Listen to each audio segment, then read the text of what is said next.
Hello everyone, welcome to Sanmarga classes. ಮುಂದಿನ ಪ್ರಶ್ನೆ ಜೀವಗೋಳ ಎಂಬಂತಹ ಚಾಪ್ಟರ್ ನಿಂದ ಹಸಿರು ಮನೆ ಪರಿಣಾಮ ಎಂದರೆ ಹಸಿರು ಮನೆ ಪರಿಣಾಮ. ಇದನ್ನ ಗ್ರೀನ್ ಹೌಸ್ ಇಫೆಕ್ಟ್ ಅಂತ ಕರೀತಾರೆ ಮಕ್ಕಳು. ಭೂಮಿಯು ಸೂರ್ಯನಿಂದ ಶಕ್ತಿಯನ್ನು ವಿಕಿರಣಗಳ ರೂಪದಲ್ಲಿ, ಉಷ್ಣತೆ ವಿಕಿರಣಗಳ ರೂಪದಲ್ಲಿ ಪಡೆಯುತ್ತೆ ಅಲ್ವಾ. ಹೀಗೆ ಪಡೆದ ಶಕ್ತಿಯಲ್ಲಿ ಬಹಳಷ್ಟನ್ನು ಭೂಮಿ ಪ್ರತಿಫಲಿಸುತ್ತದೆ. ಈ ಕ್ರಿಯೆಯಿಂದಾಗಿಯೇ ಭೂಮಿಯು ಪಡೆಯುವ ಹಾಗೂ ಪ್ರತಿಫಲಿಸುವ ಶಕ್ತಿಗಳ ನಡುವೆ ಸಮತೋಲನ ಇದೆ. ಓಕೆ, ಇತ್ತೀಚೆಗೆ ಪಳೆಯುಳಿಕೆ ಇಂಧನಗಳ ಬಳಕೆಯಿಂದ ಹಸಿರು ಮನೆ ಅನಿಲಗಳ ಬಿಡುಗಡೆಯು ಸಹ ನಿರಂತರವಾಗಿ ಹೆಚ್ಚುತ್ತದೆ.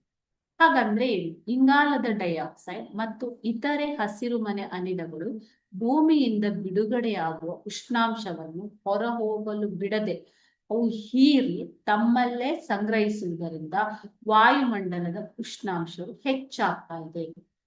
ಇದನ್ನೇ ನಾವು ಹಸಿರು ಮನೆ ಪರಿಣಾಮ ಎಂದು ಕರೆಯುತ್ತೇವೆ. Okay, green house effect. So ಇದರಿಂದಾಗಿ ಗ್ಲೋಬಲ್ ವಾರ್ಮಿಂಗ್ ಆಗ್ತಾ ಇದೆ ಅಂತಂದ್ರೇನು, ಪ್ರಪಂಚದಾದ್ಯಂತ ಉಷ್ಣಾಂಶ ಹೆಚ್ಚಾಗ್ತಾ ಇದೆ. Thank you.